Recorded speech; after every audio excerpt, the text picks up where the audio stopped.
خدای خواسته قلبی حضرت زینت عبادت کنندگان امام چهارممون حضرت سجاد سلام الله علیه رو که ما الان 28 شب با کم و زیادش داریم زمزمه میکنیم از سویدای دل، در حق همه ما به هدف اجابت برسون به برکت صلوات بر محمد و آل محمد. اللهم صل علی محمد و آل محمد و عجل فرجهم. سلام علیکم و رحمت الله. استاد محمدی شاهرودی عزیز، خیلی خوش آمدید. قبول باش.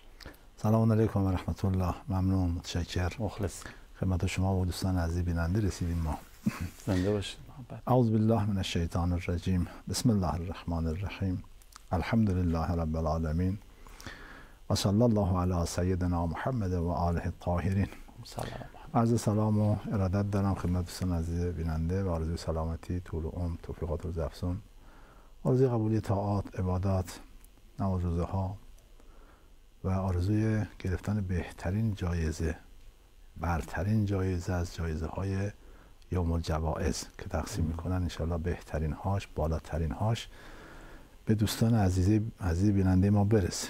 برخلاف این جوایز دنیا که محدوده به اول و دوم و سوم جایزه میدن، اونم باید با هم فرق داره. جایزه اول با دوم و سوم فرق داره. جوایز خدا اینجوری نیست. اگر به همه مخلوقات هم که جایزه بده میده و اینجوری نیست که بگیم که فقط به اول داده بشه. همه میشن اول. در دنیا اول یک نفره. مسابقه دوک میذارن چند نفر اول میشن؟ یک نفر. بقیه دوم سوم بعدن. بله دیگه. ولی اونجا اینجوری نیست. اونجا همه اولن. همه میتونن جایزه اول رو به بهترین وجه دریافت کنن.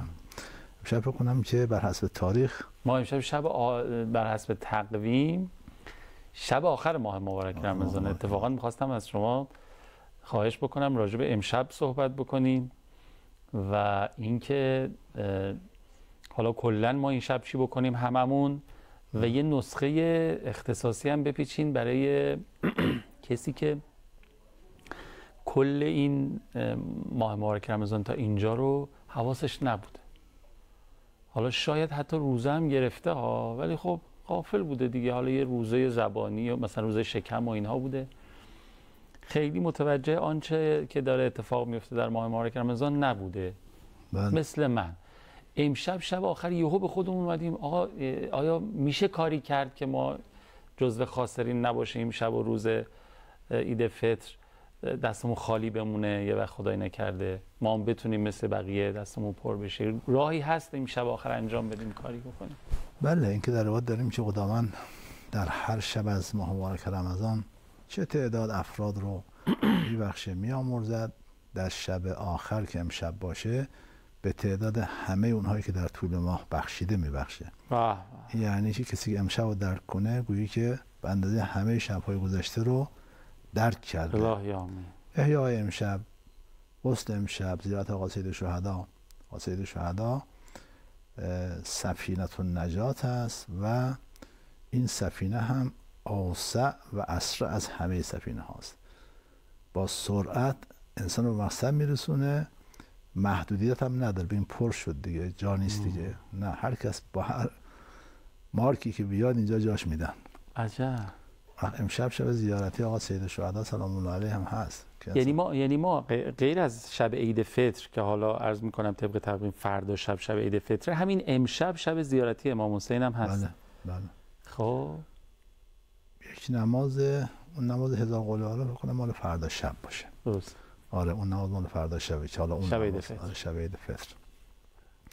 اعمالی برای امشب هست که هر کدام از اون اعمال خواصی داره که دوستان خودشون از اون خواص محروم نکنه. خیلی ساده هست. به کتاب اقبال الاعمال اگر حال دارن به اقبال الاعمال مراجعه بکنن. مرحوم سید بن طاووس اونجا هرچی لازم بوده رو برای امشب آورده. شب آخر ما. حال ندارن به همین مفاتی مراجعه کنن. مرحوم شیخ عباس هم به اندازه ظرفیت ماها رو جمع آوری کرده تو این کتاب، تو مفاتی آورده. به هر حال امشب رو قدر بدونن. من چند جمله راجع به بحث اصلی خودمون هم داشته باشم. خیلی خوب. ما بحثمون رسید به عالم برزخ. بله. یکی از مباحث در عالم برزخ بحث پرسش قبره. خب اینجا چند تا سوال وجود داره. اینکه پرسشگر کیه؟ پرسش شونده کیه؟ موضوع چیه، از چه چیزهایی میپرسن، درباره چی میپرسن، برای چی میپرسن، پرسش چه فایده داره. از کنم که و چیزی از این قبیل. حالا سوال دیگه هم شاید وجود داشته باشه که به بعضی از اینها خوب پاسخ بدیم و بعضی هم به خود دوستان واگذار بکنیم. پرسشگرها در واقع دو گروهن. تو دعای سوم صحیفه سجادیه که امام سجاد به فرشته ها سلام میکنه، اونجا در رابطه پرسشگران قبل به سه گروه سلام میکنه. یکی رومان فتان القبور، یکی عرض کنم نکیر و منکر، یکی هم بشیر و مبشر. اون عرض کنم رومان فتان القبور یک بررسی میکنه که این شخصی که الان میخواد ازش پرسش به عمل بیاد کی ازش بپرسه، نکیر و منکر بپرسیم سراغش یا بشیر و مبشر رو. اگر آدم به درد بخور، آدم خوبی باشه، بشیر و مبشر میان و خوشو بشو، سلام و اول پرسی و خب حالش ما چطوره، خوش آمدی، سلام علیکم طبتم فادخلوها خالدین، سلام علیکم، عرض کنم که به ما صبرتم فنعم عقبی، خلاصه با سلام و صلوات یا خوشو بشی باهاش میکنند و تمام. و اون دعای ماه رجب داشتیم که تقاضا میکردیم که الله ادر یا ودر انی منکرم و نکیرا و ارعینی بشیرم و مبشرا. خدای نکیر و منکر از جسم من بر کنار، به جاش بشیر و مبشر رو بیار. خب این مال آدمای خوب. مال آدمای بد اون دو تا فرشته که بهشون میگن نکیر و منکر میان. خب اونا سوال میکنند و طرف هم باید پاسخ دیگه. اونجا سوال جوابه، اونجا دیگه سینجینه به قول امروزیا، اونجا دیگه خوشبش و اول پرسی حرفا نیست و سوالها دقیق حساب شده هست و انسان باید، نفس انسان باید شایستگی اون چیزا داشته باشه. درست. پس پرسشگران به طور کلی فرشتگان الهی هستند و طبع فرشتگان الهی هم آقای قوامی به این شکلی که بر حسب اون طرف اونها ماهیتشون عوض میشه. طرف دشمن خدا باشه، اینها غلاظ شداد از این چهرهای بسیار وحشتناک و به خودشون میگیرن. دوست خدا باشه، زیباترین چهرها، جذابترین چهرها. یه زمانی جناب اسرائیل رفت پیش حضرت ابراهیم، بهش گفت اومدی قبض روح هم کنی؟ گفت نه، اومدم دیدنت. گفت دوست دارم که با اون چهره‌ای که انسان‌های مؤمن رو قبض روح میکنی، دوست دارم اون چهره رو ببینم. گفت باشه، رو تو برگردون. رو برگردون، گفت نگاه کن. دید انقدر چهره زیباست، انقدر جذابه، انقدر که انسان نمیتونه وصف کنه. ابراهیم گفت اگر برای مؤمن هیچ پاداشی نباشه، نه بهشتی نه هیچی نباشه، فقط یک بار دیدن تو میارزه که انسان یک عمر خدا رو عبادت کنه، فقط یک لحظه اجازه بدن که یه لحظه اسرائیل رو ببینه. یه بار دیگه اومد پیش ابراهیم، بهش گفت برای چی اومدی؟ گفت اومدم برای قبض رو اومدی؟ گفت اومدم دیدنت. گفت میخوام اون چهره‌ای که با اون چهره جان انسان‌های فاسق رو میگیری رو میخوام ببینم. گفت تاب نمیاری، تحمل نمیکنی، طاقت نداری. گفت میخوام ببینم. او خیلی خوب، رو برگردم. روش برگردم، چهره انقدر وحشتناک، انقدر ابراهیم عظمت قش کرد، بیهوش شد از مشاهده چهره حضرت اسرائیل. وقتی که هوشش آورد، گفت اگر برای انسان فاسق و فاجر هیچ عذابی نباشه، نه غم نه فشار قلب، هیچی نباشه، فقط یه دونه کافیه، یه بار دیدن تو براش کل فرشته اینجوری هم. وقتی با دوست خدا که ملاقات میکنن انقدر جذاب میشن، انقدر زیبا میشن، انقدر مهربان میشن که بعد قابل وصف نیست. وقتی هم با دشمن خدا ملاقات میکنن انقدر خطرناک، انقدر وحشتناک و انقدر خشن، همون که قرآن گفته غلاظ شداد لا یعصون الله ما امرهم، وقت غلاظ شداد میشن. اینجا هم پرسشگران هم همینطورن. طرف دوست خدا باشه، مهربان ترین، زیباترین، جذابترین چهره رو به خودشون میگیرن. دشمن خدا باشه، برعکس. خب ما فقط گفتیم که پرسشگرا کی هستن، بقیه سوالات ان شاء الله بمونه برای وقت. آره بمونه برای وقتی ان شاء الله. دست شما درد نکنه. سر شما درد. یه اجازه بدین بریم برگردیم سوالات مردم بپرسیم. الهی که خدای بزرگ چهره زیبای فرشته وحی، جناب فرشته مرگ، جناب اسرائیل رو به ما نشان بده و ما هیچ کدوم اون چهره‌ای که به انسان‌های فاسق نشان میدن رو نبینیم هیچ وقت، به برکت تمسک و توسل به قرآن کریم و سیر اهل بیت سلام الله علیهم اجمعین. الهیان بفرمایید. کسی که شهید بشه یا به عمر طبیعی یا به واسطه حوادث از دنیا بره، در زمان امام زمان ارواحنا له الفدا میتونه برگرده و درجات معنوی خودش رو ارتقا بده و بعد اون شهید به مرگ طبیعی بمیره، بازم شهید محسوب میشه یا خیر؟ این که شون شهید شد دیگه تو نامه عمل شهادت نوشته شد. بله. این که امکان رجعت براش هست، بله. این قطعا اینجوری است. و حتی کسی هم که با مرگ غیر طبیعی از دنیا رفته، حتی داریم کسی هم مؤمن هم که با مرگ طبیعی از دنیا رفته برمیگرده که با شهادت از دنیا بره. عجب.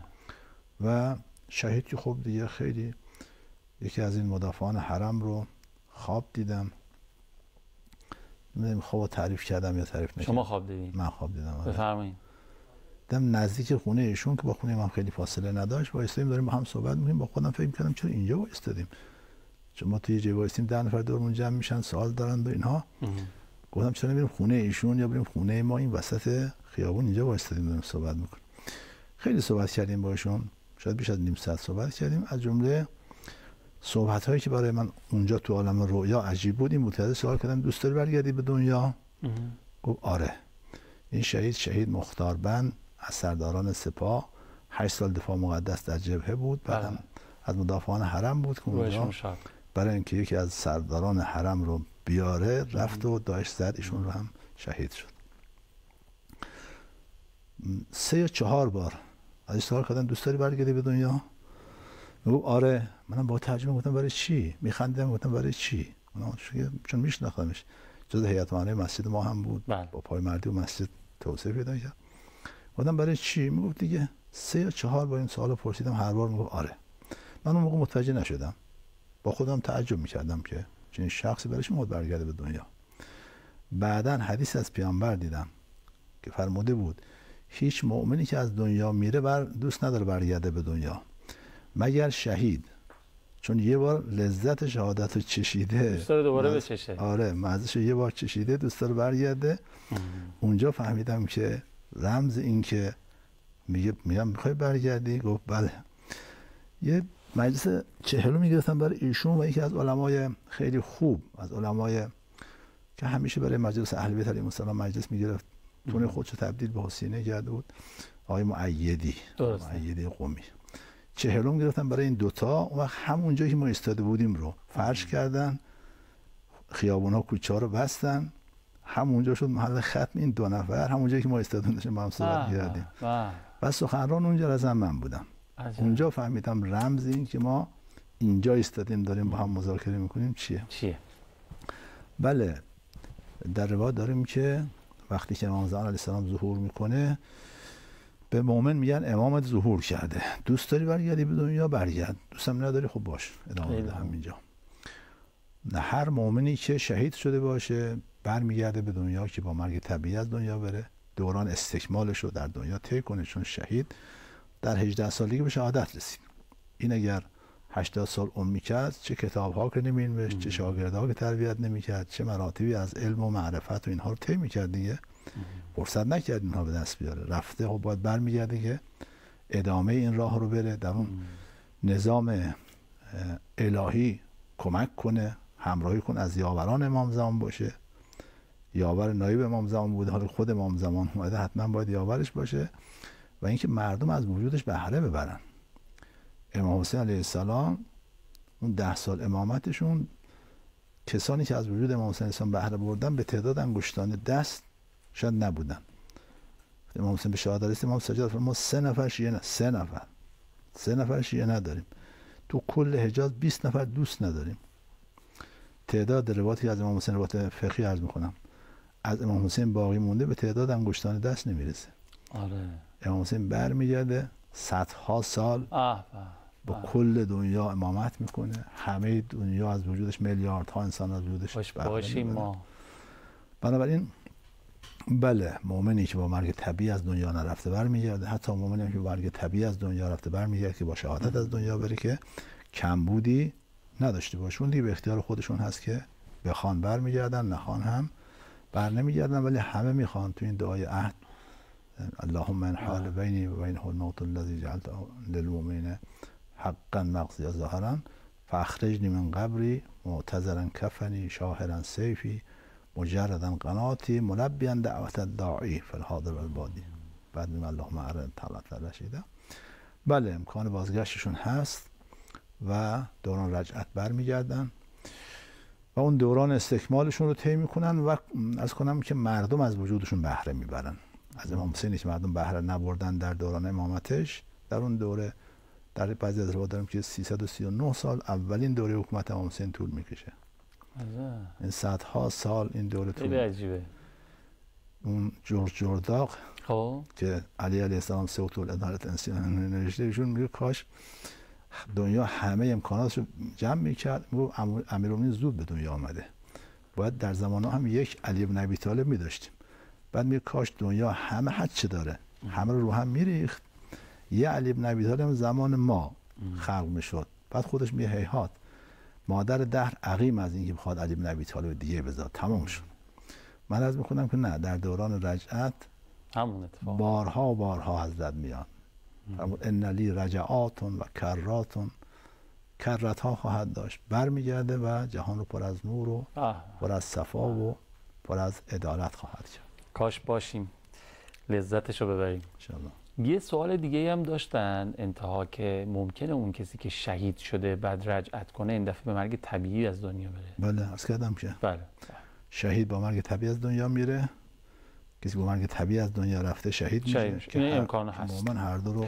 خب یه نکته هم بگم، این خوابتون یه بار اوایل ماه مبارک تعریف کرده بودین ولی من دلم میخواستش که فضای برنامه متبرک بشه به نام و یاد شهید مختار بند. درسته؟ من اونجا ازشو نبرده بودم. آره. اینجا آره. شهید مختار بند.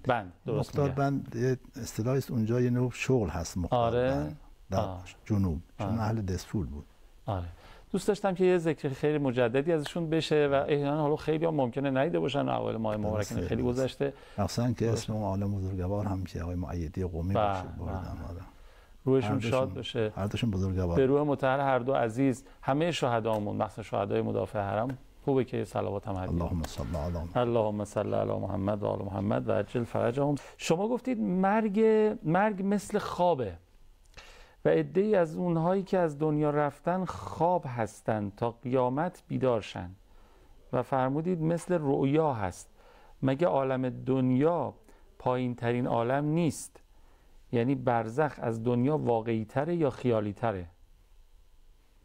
بله، واقعی تره. وقتی که ما تشبیه میکنیم از یک جهت تشبیه میکنیم، نه از هر جهت. ببین فلانی شیره، یعنی چنگ و دندان هم داره، درنده هم هست. بله. از جهت شجاعتش فقط تشبیه میکنیم، از یک جهت تشبیه میکنیم. میگیم اسدالله مثلا. آره. نه اینکه از هر جهت اینا بخوان مثل هم باشن. از جهت این که در عالم رؤیا انسان با بدن برزخیش فعال میشه. شما در عالم برزخ بدنتون جرم نداره، چی در عالم رؤیا. شاید خواب دیده باشید که از بلندی میافتید، چی میشه؟ پرواز میکنید میاد به زمین میشینید. آره. هیچ تولید نمیشه. کسی که اصلا شنا بلد نیست خیلی راحت تو آب شنا میکنه و غرق نمیشه، چون اون بدن جرم نداره. از این جهت اینا رو ما با هم مقایسه کردیم، نه از جهت شدت وجودی. بارها عرض کردیم که شدت وجودی عالم برزخ میلیون ها بار، صدها هزار بار از دنیا بیشتره. لذت‌هاش قابل قیاس با دنیا نیست. مقایسه کردیم، گفتیم که عالم برزخ مثل دنیا میمونه، دنیای ما مثل رحم مادر میمونه. اینقدر وسعت و عظمت و شدت وجودی. شما از این ابعاد هستی که ما تو برنامه گذشته درس کردیم، هرچی بالاتر میری شدت وجودی هزاران بار بیشتر میشه. بنابراین برزخ خیلی واقعی تره، خیلی شدید تره. آلام و رنجهاش اصلا قابل قیاس با دنیا نیست. شما همه غم‌های دنیا رو جمع کنی به اندازه کسری از اعشار بسیار بزرگ اون عالم برزخ نمیشه. کسانی که خواب تجربه کرده بودن، ما مرگ تجربه کردن، ما بارها عرض کردیم نظر ما اینه که اینا در حد 1% از اون طرف ادراک دارن. 1% حقایق عالم برزخ رو حد اکثر ملاحظه کردن. از هر کدومشون سوال میکردن که کدوم عالم واقعی تره. یه گویی های نشون میدادن بهشون. بله. گفتن که همه میگفتن اون بر. همه گفتن اون، و این درسته. کاملا درسته. اون عالم خیلی واقعی تر از این دنیا. این دنیا ضعیفترین عوالم هستی است. فقر است و فقر. دهنی باز کرده که هرچی بهش بدی میخواد.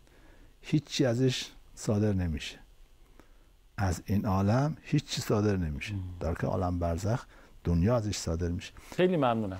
موافقین بریم محضر نورانی قرآن کریم، بریم و یکی دو تا آیه با هم دیگه زمزمه بکنیم و تلاوت کنیم، حالمون هم بهتر میشه. برمیگردیم ادامه میدیم. خب عرضم حضور شما که کتابی رو به من معرفی میکنید که کامل و جامع در مورد برزخ، قیامت و عالم پس از مرگ باشه؟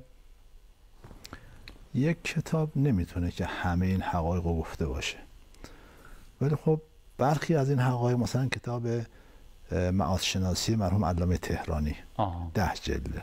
10 جلده تازه همه تازه نمیگنجه. بخشی از اون حقایق اون جلد 4 کتابای خودتونم. آره اون جلد 4 کتابای ما هم یک دور فشرده عالم برزخ رو، مخصوصا گاهی هم به شکل سوال جوابه که دیگه روشن‌تر گفتین اسمش چی بود؟ درس‌های از عقاید اسلامی جلد 4. جلد 4. خب عرض کردم این کتابی از امام بعد از رحلتشون چاپ کردن تحت عنوان معاد از دیدگاه امام رحمت الله علیه. بله. خدمتتون عرض کنم که اگه دوستان بیشتر میخوان که مطالعه کنن، از جلد 6 تا جلد 11 بهار و انوار، این 6 جلد همش بر عالمه، همش مال معاده. بله. از قبل از مرگ و مرگ تا بهشت و جهنم. حالا برای عموم مردم عادی، برای تهیه این برنامه، کتابایی که مثلا جلد 5 و 6 پیام قرآن که تفسیر موضوعی با گرایش کلام و عقاید. خدمت قرآن منتها معاد در قرآن، روان و همه فهم هست. همه کس فهم و حضرت الله العظمی آقای مکارم.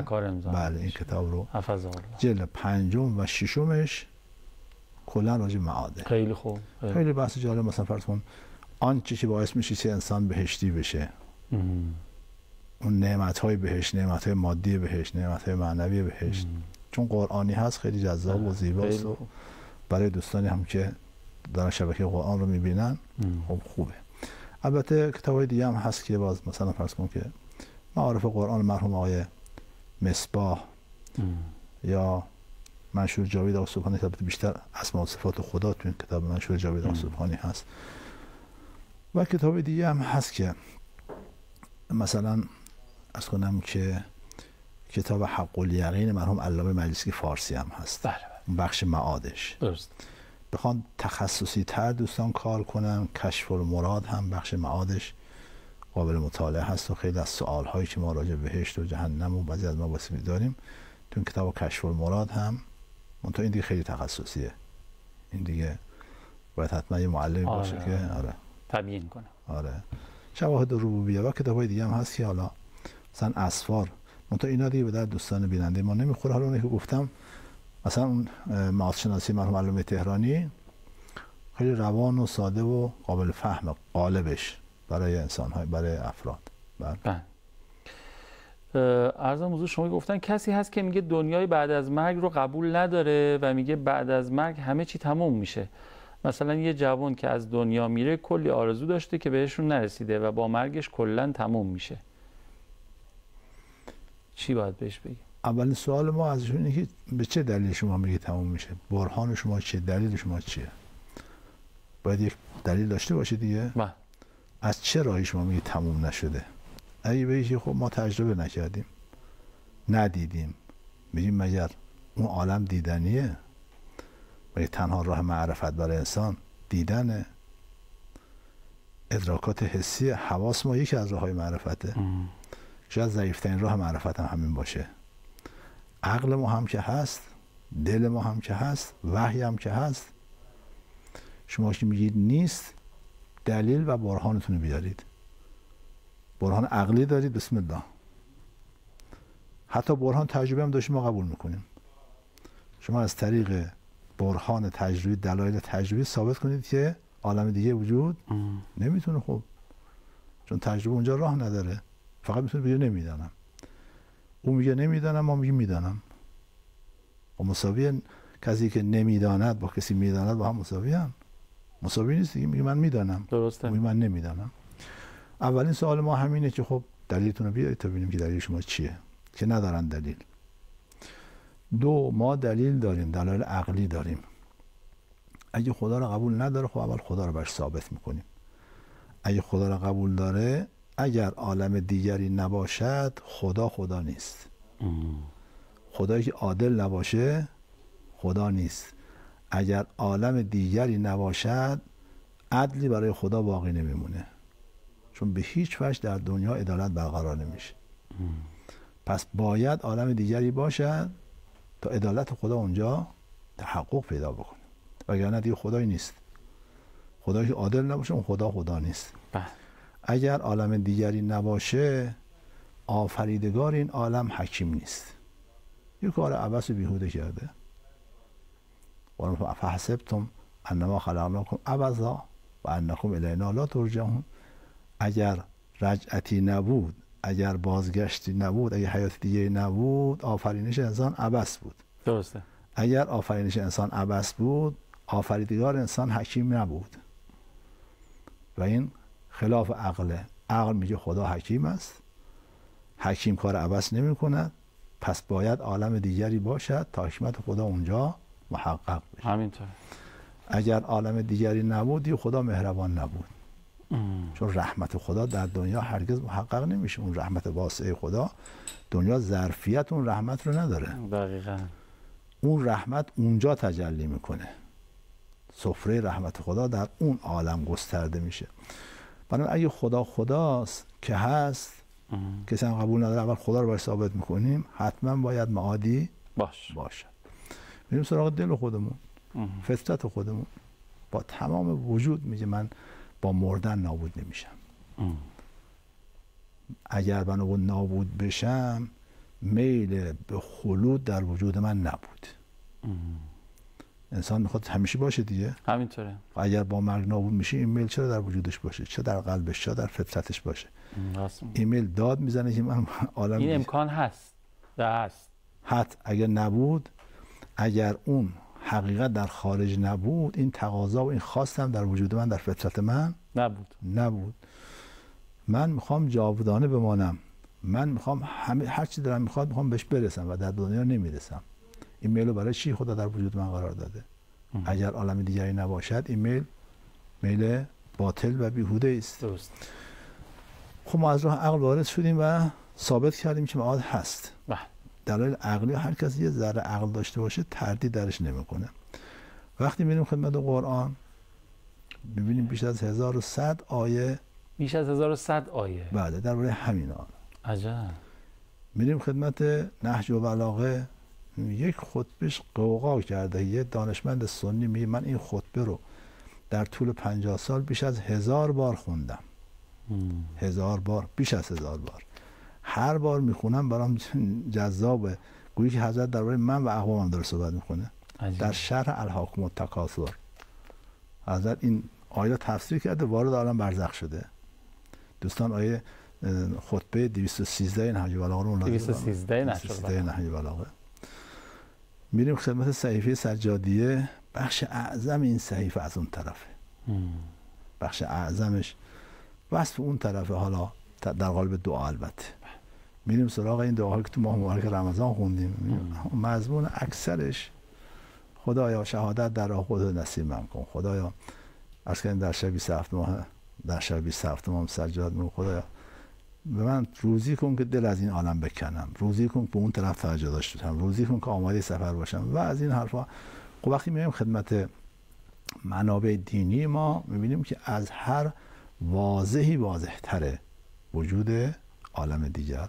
پس یک آدم یه حرف بی دلیل گفت، ما هم گفتیم دلیل تو بیار. هیچ دلیلی نداره و ما هم دلیل این همه دلیل هم دلیل فطری گفتیم، هم دلیل نقلی گفتیم. بله. خیلی ممنونم استاد، دست شما درد نکنه.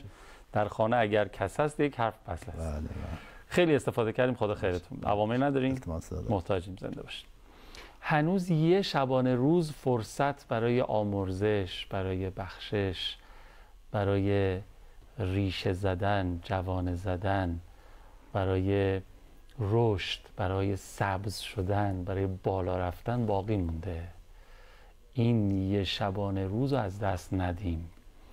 فردا شب من و شما خدا کنه به حق همه خوبی ها که در عالم هست، من و شما جزو خاسرین و ضرر کننده ها و بازنده ها و محرومان و غافلان نباشیم. آره، جزو برنده های این مسابقه اطاعت و بندگی خدای بزرگ باشیم. خدایا چنان کن سرانجام کار، تو خوشنود باشی و ما رستگار. التماس دعا یا حق. خداحافظ.